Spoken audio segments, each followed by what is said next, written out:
এবং সুপ্রিয়র কাছে যাবো। কোহিনুর, হঠাৎ তুমি যে ছবিগুলো দেখছো, মানে এখন মনে হচ্ছে যে কোথাও গিয়ে মার্কেটিং স্ট্র্যাটেজি হয়েছিল এবং একটা সময়, দীর্ঘ সময় তোমরা রিপাবলিক বাংলাকে ইগনোর করেছো, আসনি। অভিষেক বন্দ্যোপাধ্যায় মোটামুটি চ্যালেঞ্জ ছুড়ে দিয়েছে।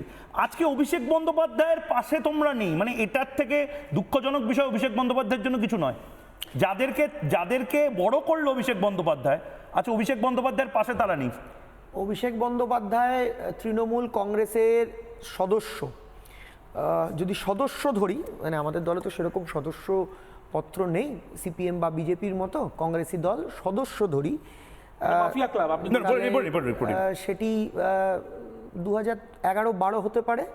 14 উনি টিকিট পেয়ে সাংসদ। আমার কাছে 2006, এখন হয়তো পাবো না, ফেসবুকে স্ট্যাম্প মারা, আমার ফেসবুকে স্ট্যাম্প মারা আছে যে আমি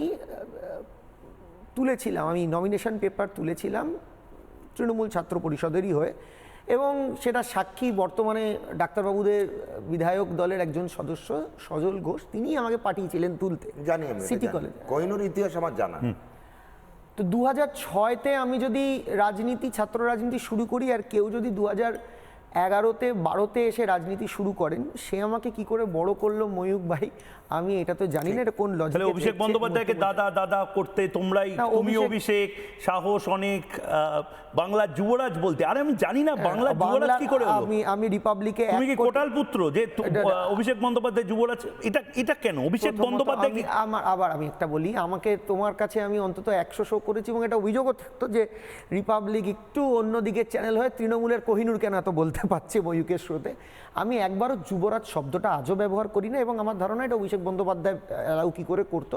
যুবরাজ কখনো রিপাবলিক দেশে তো যুবরাজ হওয়ার কোনো জায়গা থাকে না।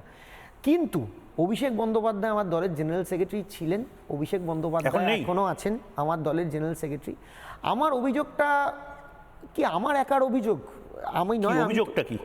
আমি যে অভিযোগ, তুমি তো সোশ্যাল মিডিয়ায় বলছো ফেরেববাজ অভিষেক বন্দ্যোপাধ্যায়দের পাশে ঘুরে বলেছে।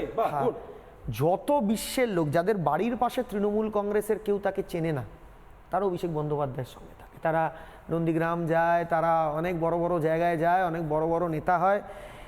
কিন্তু আমাকে অভিষেক বন্দ্যোপাধ্যায়, আর তুমি বলছো না রিপাবলিককে ইগনোর করেছে ক বছর, 3-4 বছর, আমাকে 2 বছর ঘরে ঢুকিয়ে দিয়েছে। অভিযোগটা কি ছিল? অভিযোগ ছিল, আমি আজও জানি না, আমি জিজ্ঞেস করেছি, ওনাকে টেক্সট দেখাতে পারে, I can show you the text, যদি উচিত নয় এটা, যে আমাকে না অভিষেক বন্দ্যোপাধ্যায় অবধি পৌঁছাতে পারতে তোমরা? হ্যাঁ বলছি এক এক করে, আমাকে ইগনোর করে রাখতো। অভিষেক বন্দ্যোপাধ্যায় অবধি পৌঁছানোর ধরুন, তৃণমূল কংগ্রেস করেছে 1998 থেকে, সিপিএমের অত্যাচারে পুকুরে পলিডল পড়েছে, গাঁজা কেসে অ্যারেস্ট হয়েছে, সব হয়েছে। 2024 সালে তাকে তৃণমূল কংগ্রেসের এআইটিসির অফিসের, অভিষেক বন্দ্যোপাধ্যায়ের অফিসের কোনো কেরানি, not any councillor, not MLA, মমতাদির আমলে রতন দা বসতো, মানিক দা বসতো, এমনকি অনুপ চ্যাটার্জিরাও থাকতো কাউন্সিলর। কোনো কেরানি ফোন করে বলেছে আপনি একটু আসবেন, দেখা করবো, আপনার সঙ্গে দেখা করবো। কে দেখা করবে? অভিষেক বন্দ্যোপাধ্যায় না, তার অফিসের কোনো পিএটিএ হবে। সে সকাল 11টায়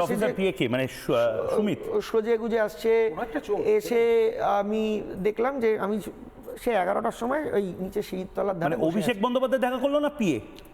শুনুন না পুরোটা একটু, ময়ূক দা, আবার ইউ স্টার্টেড ইট अगेन। বলুন আজকে তো মানে আমি স্তম্ভিত হয়ে যাচ্ছি বলে।